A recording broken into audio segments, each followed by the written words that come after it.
Cuma butuh satu kalimat. Beneran, satu kalimat aja udah cukup buat menceritakan sebuah kisah, bikin kita ngerasa ada masalah dan sekaligus nawarin solusinya.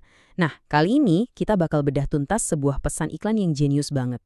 Kita mau lihat gimana caranya mereka bisa ngejual perasaan, bukan cuma produk. Coba deh, pikirin bentar. Ada nggak sih satu tagihan atau pembayaran rutin yang paling bikin kamu males ngurusnya? Mungkin tagihan internet, cicilan, atau iuran tahunan apa gitu. Nah, apapun itu, perasaan yang kayak, aduh, datang lagi nih tanggalnya. Itu kan kita semua pernah ngerasain ya. Dan perasaan inilah yang jadi kail utama dari pesan yang mau kita bongkar bareng-bareng. Nah, yang pinter dari iklan ini tuh, di langkah pertamanya, mereka nggak langsung jualan. Sama sekali nggak. Malah, mereka nyentuh masalah yang, ya kita semua rasain, beratnya sebuah kewajiban. Ini tuh kayak fondasi emosionalnya yang bikin kita langsung, wah ini gue banget. Oke, jadi ceritanya dimulai dengan suara napas lega. Kayak, selesai juga tanggungan hari ini. Kita semua tahu kan rasanya gimana? Momen lega sesaat setelah kita kelarin tugas. Tapi, nah iklan ini pinter banget. Mereka tahu kalau perasaan lega itu seringnya cuma sebentar doang. Dan pas kita lagi enak-enaknya santai, tiba-tiba muncul bisikan kecil di kepala.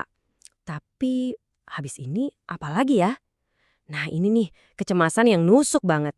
Perasaan jangan-jangan ada yang kelewat. Disinilah ketegangan psikologisnya mulai dibangun. Jadi di kepala kita tuh kayak ada perang batin kan. Di satu sisi kita lega banget karena ada kerjaan yang udah beres. Tapi di sisi lain muncul cemas gara-gara mikirin daftar panjang hal-hal yang mungkin aja kita lupain. Nah, pertarungan antara rasa aman dan ragu inilah inti masalahnya. Dan ini dia, momen keraguan itu ditangkap dengan sempurna banget.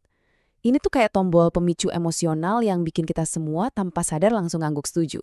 Ayo ngaku, kita semua pernah kan ada di posisi ini, lagi bengong, liatin langit-langit kamar, terus tiba-tiba kepikiran, duh, kurang bayar apa lagi ya gue?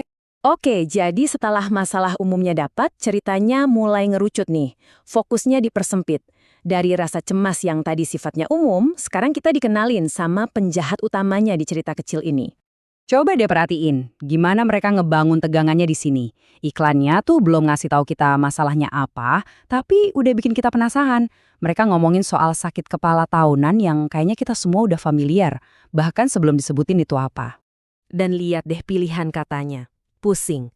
Kenapa pusing? Bukan cuma sulit atau ribet. Soalnya kata pusing itu ngegambarin beban mentalnya loh. Rasa overwhelm yang bikin kita kayak nggak bisa ngapa-ngapain. Pemilihan kata ini sengaja banget buat nusuk langsung ke beban emosional kita. Dan akhirnya, jeng-jeng, penjahat tahunan itu diungkap. Apa itu? Pajak Bumi dan Bangunan alias PBB. Tahu kan? Beban yang rasanya kayak datang dari mana-mana, ngejepit kita antara punya rumah dan punya kewajiban. Nah, dengan menyebutin masalah yang spesifik dan nyata banget kayak gini, pesannya jadi nggak nawang-nawang lagi, jadi relevan banget buat kita. Nah, setelah masalahnya jelas banget, ceritanya sampai di titik balik, the turning point. Disinilah masalah tadi ketemu sama solusi yang simple dan elegan. Lihat deh perubahannya, keren banget. Dari dunia yang isinya pusing dan tanggungan, kita langsung diajak pindah ke dunia yang aturannya cuma satu, gampang. Ini bukan cuma solusi biasa, ini tuh kayak penyederhanaan total dari masalah yang tadinya kita rasa rumit banget. Nah, inilah dia tawarannya, solusi yang to the point, jelas banget. Coba perhatiin deh, kalimat ini langsung ngejawab rasa pusing yang disebut di awal tadi dengan janji gampang. Ini tuh kayak hubungan sebab akibat yang bikin kita lega. Oh gitu toh solusinya. Tapi ceritanya belum selesai. Ngeberesin masalah itu udah bagus.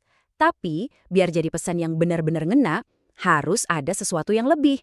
Nah, bagian terakhir ini bukan lagi ngomongin soal bayar-membayar, tapi soal hadiah emosional apa yang kita dapat.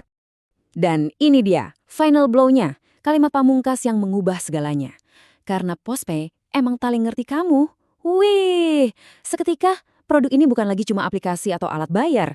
Dia jadi kayak temen yang ngertiin kita. Pesannya langsung berubah dari yang tadinya gampang bayar pajak, jadi merasa dimengerti. Jadi intinya tuh di sini. Value utamanya ternyata bukan gampangnya, Tapi perasaan dimengertinya itu, seolah-olah layanan ini bilang ke kita, kita tahu kok rasanya pusing dan banyak tanggungan, makanya kita ada di sini buat ngilangin perasaan itu. Keren kan? Ini udah bukan soal fitur lagi, ini soal empati. Nah, jadi pertanyaannya buat kita renungin bareng-bareng, apa sih bedanya sebuah alat yang cuma mudah dipakai sama alat yang benar-benar ngertiin kita?